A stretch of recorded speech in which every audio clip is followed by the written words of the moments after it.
Sport dans ce journal. Les rideaux sont tombés samedi dernier sur la 8e édition du championnat national de Ligue 1 féminin handball de Guinée qui s'est déroulé sur les installations sportives du gymnase d'handball au stade du 28 septembre. Sans surprise, c'est la formation de l'Union sportive de Guinée qui a raflé le trophée après sa victoire méritée sur le score de 26-17 face à l'Olympique de Conakry. Moussa Kamposouma, Mohamed Bangoura nous en disent plus. Ce championnat Ligue 1 féminin, saison sportive 2017-2018, a regroupé les 8 meilleures équipes de la Guinée sous la houlette de la direction technique nationale de la Fédération guinéenne de handball.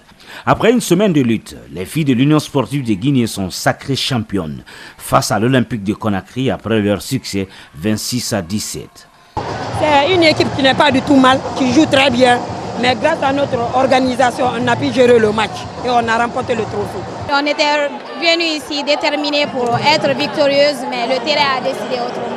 Pratiqué majoritairement par des scolaires, toutes les équipes qui ont pris part à ce championnat sont réparties avec leur lot de fournitures scolaires, de même que les encadreurs, une manière d'accompagner les filles et les encourager à poursuivre leurs études. Nous essayons de pousser les handballeurs et les handballeuses à aller à l'école et à apprendre, qui va aider à notre fédération de se évoluer. Le handball, c'est une discipline.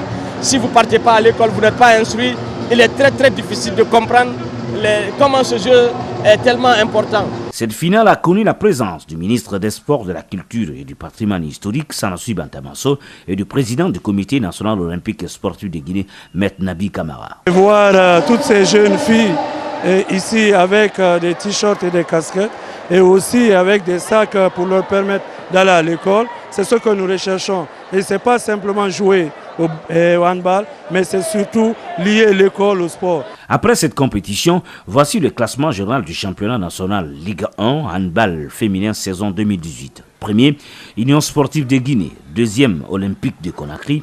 Troisième, Caïman Club de Kamsar. Quatrième, Espoir de Guinée.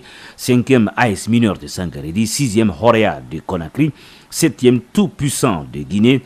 Et Fria ferme la manche. Le prix de la meilleure joueuse a été attribué à Bintou Olare de l'équipe Union sportive de Guinée. Grâce à cette distinction, sa prise en charge scolaire sera assurée par la Fédération guinéenne de handball.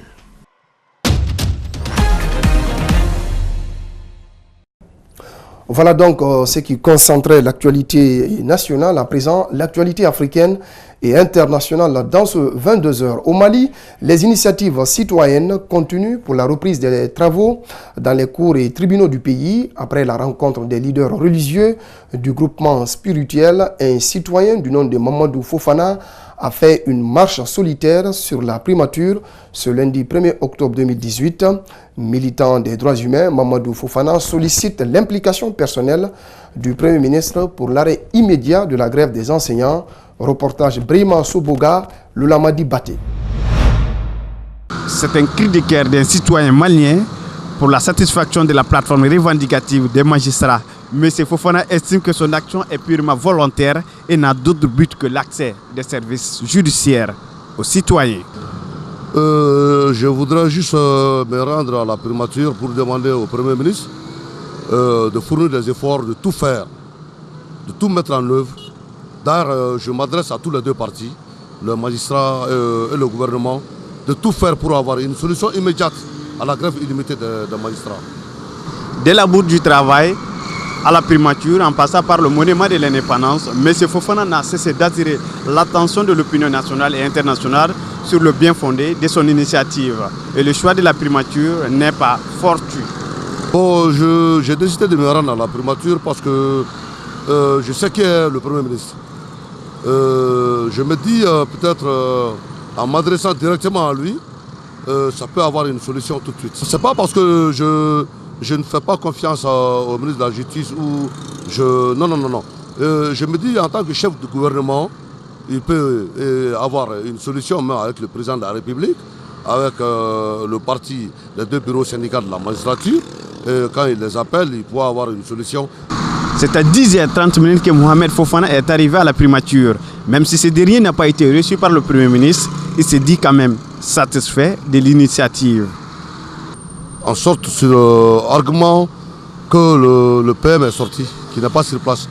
Donc la sécurité trouvent qu'il n'est plus intéressant d'avancer.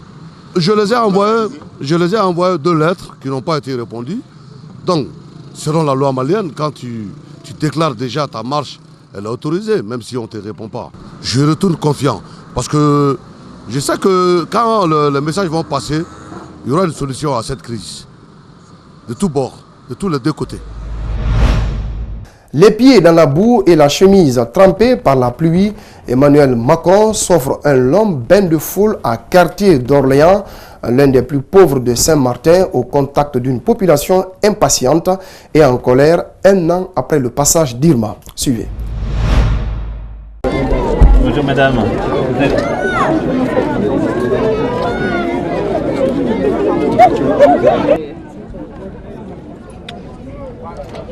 Rebonjour.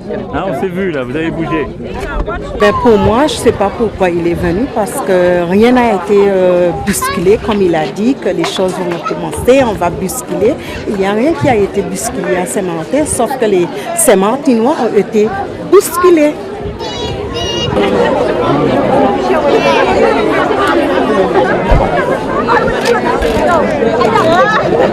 Je vais mettre la pression parce qu'on met beaucoup d'argent. L'État, depuis 1 an, a mis 500 millions d'euros pour accompagner la collectivité. C'est beaucoup. Ça fait beaucoup. Oui, c'est beaucoup. Et donc, je veux qu'on accélère les travaux. Par exemple, les écoles, elles n'ont pas réouvert toutes et pas suffisamment vite parce que les travaux n'ont pas été faits suffisamment vite et on a préféré faire des travaux ailleurs.